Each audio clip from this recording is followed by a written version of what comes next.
അസ്സലാമു അലൈക്കും വറഹ്മത്തുള്ളാഹി വബറകാതുഹു. അഊദു ബില്ലാഹി മിനശ് ശൈത്വാനിർ റജീം. ബിസ്മില്ലാഹിർ റഹ്മാനിർ റഹീം.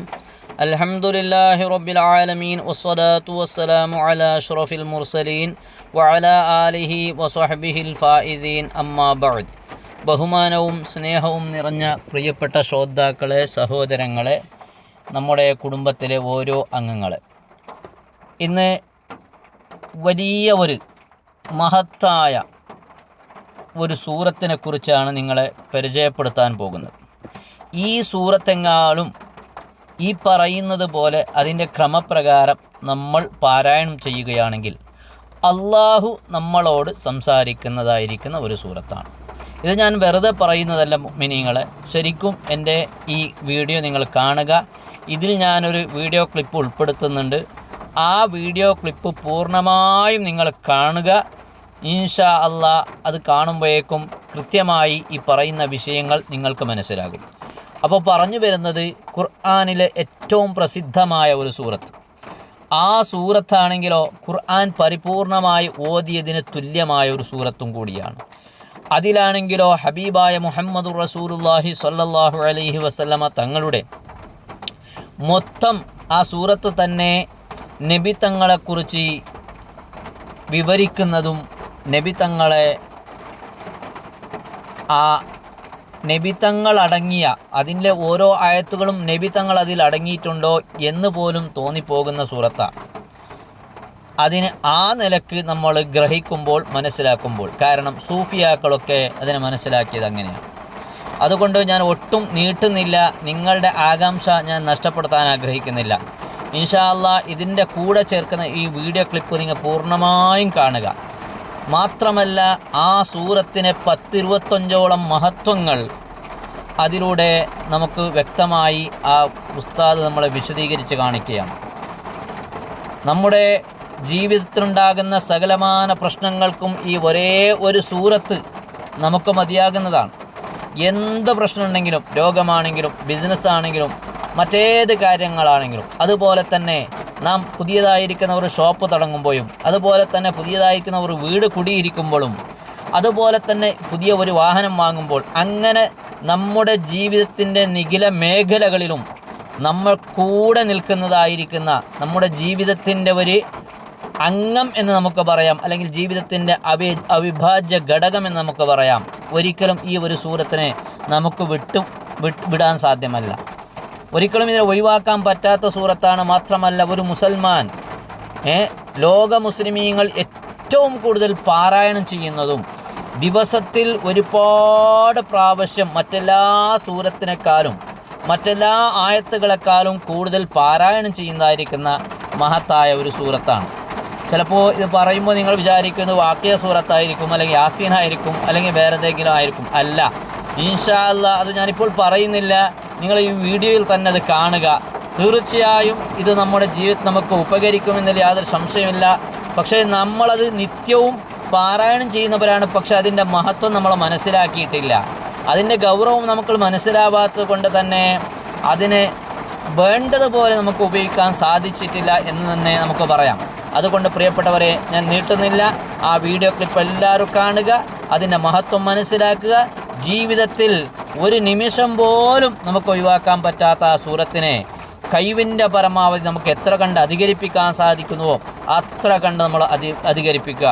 മഹാന്മാരായ സൂഫിയാക്കളും മശായിഖന്മാരും അവരുടെ ശിഷ്യന്മാരായി സ്വീകരിക്കുന്ന ആളുകളോട് ആദ്യമായി അവർ നിർദ്ദേശിക്കുന്നതും ഇത് തന്നെയാണ്. ലക്ഷക്കണക്കിൽ പ്രാവശ്യം, കോടിക്കണക്കിൽ പ്രാവശ്യം അതിനെ പാരായണം ചെയ്യാൻ മഹാന്മാർ പഠിപ്പിക്കുന്നുണ്ട്. അങ്ങനെയുള്ളൊരു മഹത്തായ സൂറത്താണ്. എല്ലാവരും കാണുക. അള്ളാഹു തൗഫീക്ക് ചെയ്യട്ടെ. അള്ളാഹു തആല പരിശുദ്ധ ഖുർആന്റെ ബറക്കത്തുകൊണ്ട് നമ്മെ അനുഗ്രഹിക്കുമാറാവട്ടെ.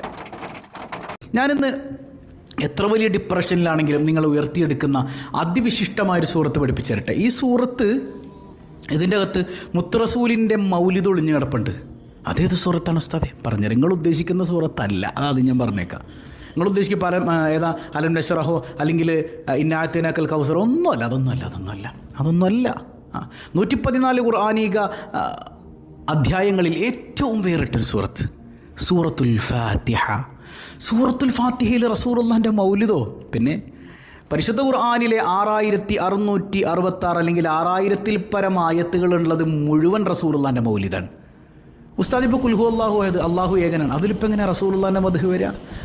അതതിൻ്റെ ആഴങ്ങളിലേക്ക് ഇറങ്ങിച്ചെന്ന് അള്ളാഹുവിൻ്റെ സ്വാലിഹീങ്ങൾ സൂഫിയാക്കളിൽ നിന്ന് പഠിക്കുമ്പോൾ അതിൻ്റെ അകത്തും റസൂലുള്ള ഒളിഞ്ഞു കിടപ്പുണ്ട്. എല്ലായിടത്തും റസൂലുള്ളാഹിയുടെ മദ്ഹുണ്ട്. അള്ളാഹു റബ്ബുൽ ആലമീൻ അവന് ഒരടിമയുള്ളൂ എന്ന് തോന്നിപ്പോവും ഇല്ലേ? അള്ളാഹ് റസൂലുള്ളാഹിനെ വിശദീകരിക്കുന്നത് കണ്ടാൽ ഖുർആനിൽ ഇങ്ങനെ നമ്മൾ മൊത്തത്തിൽ കൽബിയായൊരു വായന നടത്തിയാൽ പടച്ചോനാകും ഒരു പടപ്പുള്ളൂ എന്ന് തോന്നും. ആരാ? റസൂലുള്ളാഹി സ്വല്ലല്ലാഹു അലൈഹി വസല്ലം. അത്ര ഇഷ്ടമാണ്. ബാക്കിയുള്ള പടപ്പുകൾ മുഴുവൻ ആ റസൂലുള്ളാഹി എന്ന സൃഷ്ടിയുടെ ഫറഅകളാണ്, വേരുകളാണ്. സുബ്ഹാനല്ലാഹ്, ചില്ലകളാണ്. അപ്പോൾ ഏതായാലും നമുക്ക് ആ മുത്ത് ഹബീബിലൂടെ അള്ളാഹുവിലേക്ക് എത്തണം. അള്ളാഹു അതിന് തൗഫീക്ക് നൽകി അനുഗ്രഹിക്കുമാറാകട്ടെ. അപ്പോൾ സൂറത്തുൽ ഫാത്തിഹ ഓരോ ആയത്തിൻ്റെയും വ്യാപ്തി സുബ്ഹാനല്ലാഹ്, അത് അത്രമേൽ വലിയ വിശദീകരണമാണ്. ഒരിക്കലും നമുക്ക് പറഞ്ഞു തീർക്കാൻ കഴിയില്ല അല്ലേ? ഓരോ ആയത്തും ഓരോ മലകൾക്ക് സമാനമാണ്, അല്ല അതിലപ്പുറമാണ്. അള്ളാഹു ഉൾക്കൊള്ളാൻ തൗഫീഖ് നൽകി അനുഗ്രഹിക്കുമാറാകട്ടെ. അപ്പോൾ അതങ്ങനെ അതിൻ്റെ ബോധ്യത്തിൽ ഒതുക്കഴിഞ്ഞാൽ ഒരു ഡിപ്രഷനോ ഒരു ടെൻഷനോ ഒന്നും നിങ്ങളെ ബാധിക്കില്ല. ഖുർആനെ നമ്മൾ പറയുന്നത്, സൂറത്തുൽ ഫാത്തിഹയെ പറയുന്നത് ഉമ്മുൽ ഖുർആൻ എന്നാണ്, ഖുർആനിൻ്റെ ഉമ്മ എന്നാണ്. അപ്പോൾ തന്നെ മനസ്സിലായി ഖുർആൻ മുഴുവൻ എവിടെ അടങ്ങിയിട്ടുണ്ട്? ഫാത്തിഹയിലുണ്ട്. ആയിഷ ബീവി പറയുന്നുണ്ട് ഖുലുഖുൽ ഖുർആൻ, ഖുർആൻ എന്ന് പറഞ്ഞാൽ റസൂലുള്ളാഹിൻ്റെ സ്വഭാവം എന്ന് പറഞ്ഞാൽ തന്നെ ഖുർആനാണ്. ആ റസൂലുള്ള എവിടെ ഉണ്ട്? സുബ്ഹാനല്ലാഹ്, ഫാത്തിഹയിലുണ്ട് സല്ലല്ലാഹു അലൈഹി വസല്ലം. ഖലീൽ ഇബ്നു അഹ്മദ് റളിയല്ലാഹു അൻഹു വലിയ മഹാനാണ്. അദ്ദേഹം വഫാത്തായപ്പോൾ അദ്ദേഹത്തിൻ്റെ സുഹൃത്തുക്കളിൽപ്പെട്ട ചില ആളുകൾ അദ്ദേഹത്തെ സ്വപ്നത്തിൽ കാണുന്നുണ്ട്. അപ്പോൾ മാ ഫഅലല്ലാഹു ബിക്, എന്താ അള്ളാഹ് നിങ്ങൾക്ക് തന്നതെന്ന് ചോദിക്കുമ്പോൾ വലിയ സ്വർഗീയ അനുഗ്രഹങ്ങളൊക്കെ പടച്ചോൻ എനിക്ക് തന്നു. ഞാനപ്പോൾ അതിൻ്റെ കാരണം മലക്കുകളോട് ചോദിച്ചപ്പോൾ മലക്കുകൾ പറയാൻ, നിങ്ങളൊരു നാട്ടിൽ ചെന്നിട്ട് അവിടെയുള്ള ജനങ്ങൾക്ക് സൂറത്തുൽ ഫാത്തിഹ പഠിപ്പിച്ചു കൊടുത്തില്ലേ, അത് കാരണം അള്ളാഹു നിങ്ങൾക്ക് ചെയ്തു തന്നതാണിതൊക്കെ. സുബ്ഹാനല്ലാഹ്, ഫാത്തിഹ ദുനിയാവും ആഖിറവും കിട്ടാൻ, ദുനിയാവിലെയും ആഖിറത്തിലെയും വിഷമങ്ങൾ നീങ്ങാൻ, മുത്ത് റസൂലിൻ്റെ തിരുനോട്ടം കിട്ടാൻ സൂറത്തുൽ ഫാത്തിഹ ഓതിക്കോ. ആ സൂറത്തുൽ ഫാത്തിഹ ഇത് മദ്ഹുൻ നബിയാണെന്നുള്ള ബോധ്യത്തിൽ ഇല്ലേ? അൽഹംദുലില്ലാഹി റബ്ബിൽ ആലമീൻ. ഹംദ് ആർക്ക് മാത്രമുള്ളതാ? അള്ളാഹ്ക്ക് മാത്രമുള്ളതാ.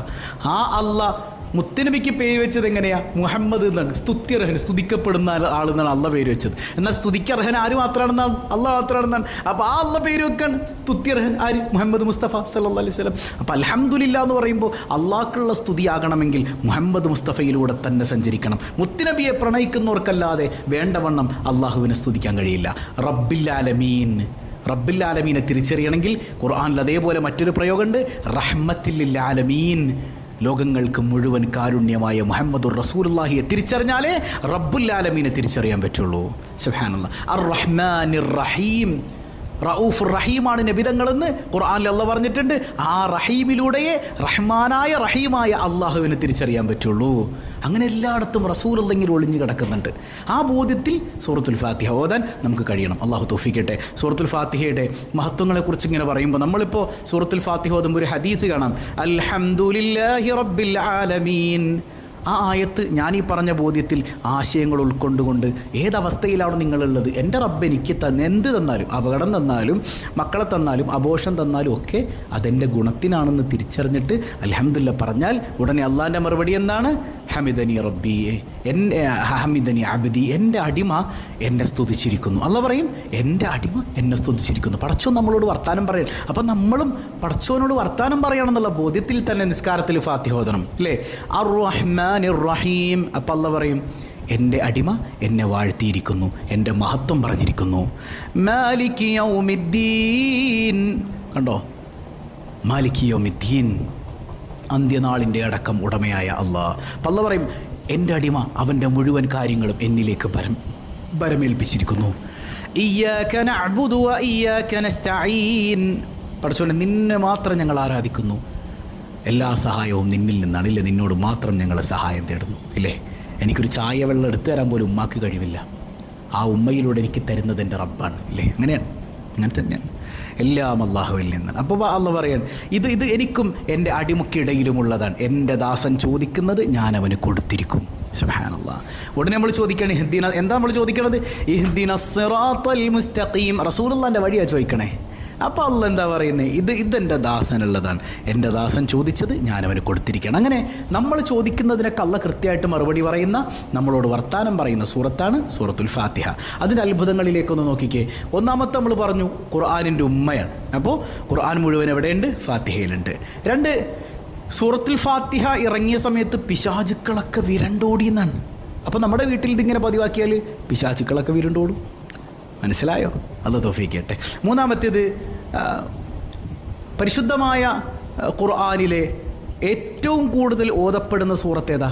സൂറത്തുൽ ഫാത്തിഹയാണ്. ലോകതലത്തിൽ ഇപ്പോൾ നമ്മൾ നോക്കിയാൽ യാസീൻ അല്ല, സൂറത്തുൽ ഫാത്തിഹയാണ് ഏറ്റവും കൂടുതൽ ഓതപ്പെടുന്നത്. ഇനി നാലാമത്തേത് ഖുർആനില്ലാത്ത മറ്റു 3 വേദങ്ങൾ ഇല്ലേ? ഇഞ്ചീലുണ്ട്, സബൂറുണ്ട്, തൗറാത്തുണ്ട്, ഖുർആനുണ്ട്. ഈ 4 വേദങ്ങളിലും ഫാത്തിഹ ഉണ്ട്. എന്ന് പറഞ്ഞാൽ ഖുർആനിൽ ഫാത്തിഹ ഉള്ളതുപോലെ മറ്റു വേദങ്ങളിലും ഫാത്തിഹയ്ക്ക് സമാനമായ സൂറത്തുണ്ടായിരുന്നു. ഇനി 5ാമത്തെ ഒരു പ്രത്യേകത, റസൂലുള്ളാഹി സ്വല്ലല്ലാഹി അലൈഹി വസല്ലം തങ്ങൾക്ക് 2 തവണയാണ് ഫാത്തിഹ ഇറങ്ങിയിട്ടുള്ളത്. ഒറ്റ തവണയല്ല, 2 തവണ ഇറങ്ങിയിട്ടുണ്ട്. 6ാമത്തേത് വെള്ളിയാഴ്ചയാണ് സൂറത്തുൽ ഫാത്തിഹ ഇറങ്ങിയത്. അതുകൊണ്ട് വെള്ളിയാഴ്ചയുടെ മഹത്വത്തിൽപ്പെട്ടതാണ് സൂറത്തുൽ ഫാത്തിഹ ഇറങ്ങി എന്നുള്ളത്. 7ാമത്തേത് 70,000 മലക്കുകളുടെ അകമ്പടിയോടുകൂടെയാണ് സൂറത്തുൽ ഫാത്തിഹ ഇറക്കിയത്. അപ്പോൾ സൂറത്തുൽ ഫാത്തിഹയുടെ മഹത്വം എത്രയാണ്? അത്രയും മലക്കുകൾ അകമ്പടി സേവിക്കണമെങ്കിൽ അതിൻ്റെ മഹത്വം എത്രയായിരിക്കും?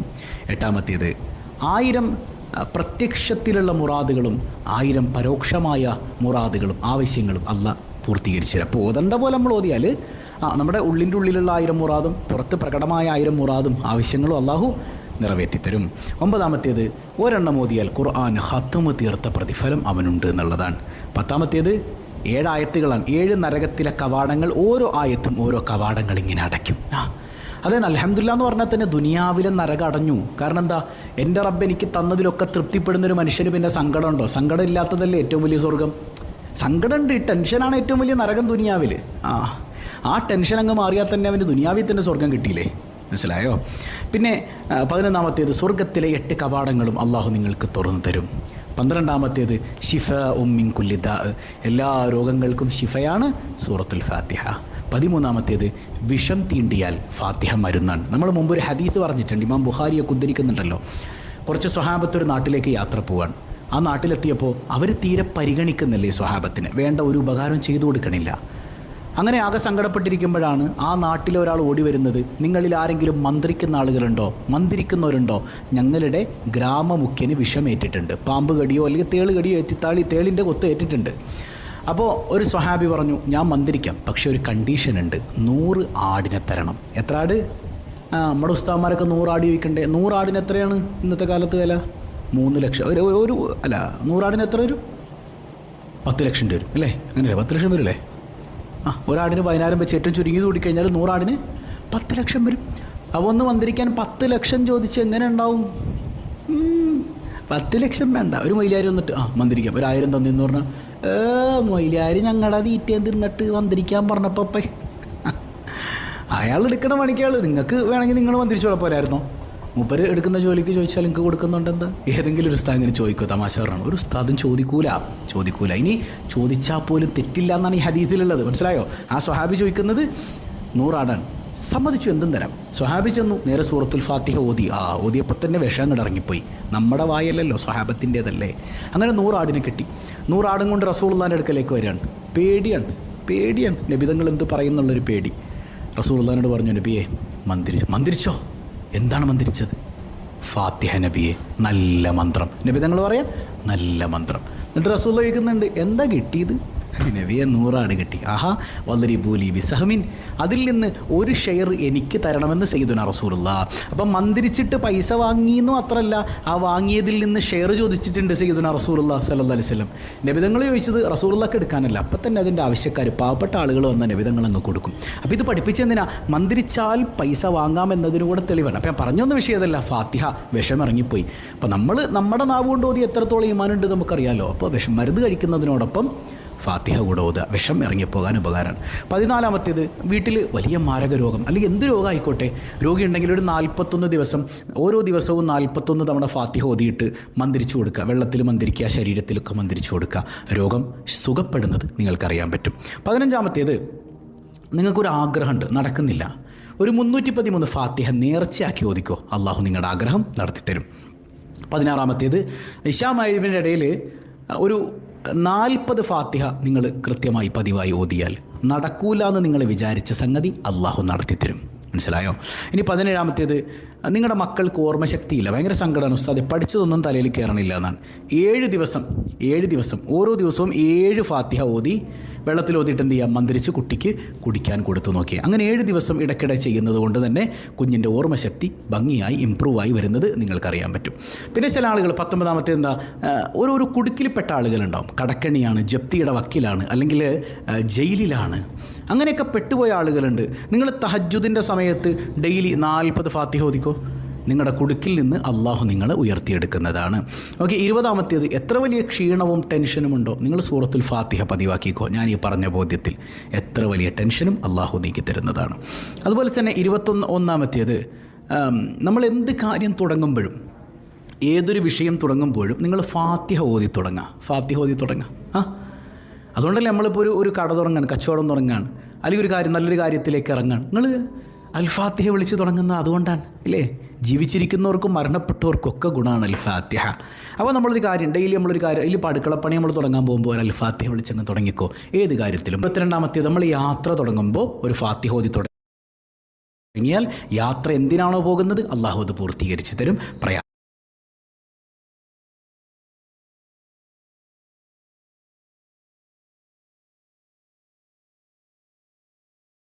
അള്ളാഹു നീക്കിത്തരും.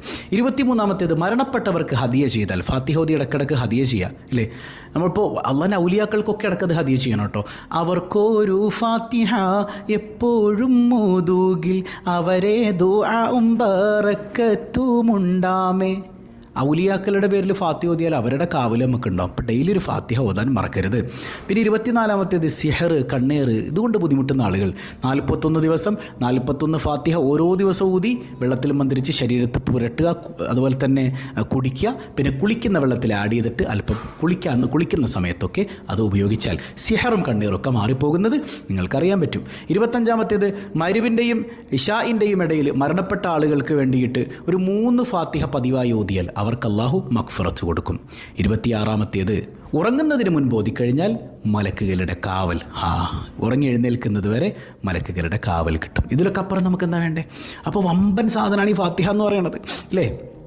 അല്ലാഹു വേണ്ടതുപോലെ ഉൾക്കൊണ്ട് കൃത്യമായി പറഞ്ഞ ബോധ്യത്തിൽ മുത്തറസൂലിൻ്റെ മദ്ഹാണെന്ന് തിരിച്ചറിഞ്ഞ് അത് വിശദീകരിക്കേണ്ടതാണ്. ഞാനിപ്പോൾ പറയുന്നില്ല, അത് സൂഫിയാക്കളായ മഹാരഥന്മാരിലൂടെ പകർന്നു കിട്ടിയ ഇൽമ് നമുക്ക് മറ്റൊരവസരത്തിൽ വിശദീകരിക്കണം. കാരണം എല്ലാവർക്കും അത് അക്സെപ്റ്റ് ചെയ്യാൻ പറ്റില്ല. അതിനുവേണ്ടി ഒരു സമയത്ത് അങ്ങനെ പങ്കെടുക്കുന്ന ആളുകളെ മാത്രം ഉൾപ്പെടുത്തിയിട്ട് നമുക്ക് പറയണം. അള്ളാഹു അതിന് തൗഫീക്ക് നൽകട്ടെ.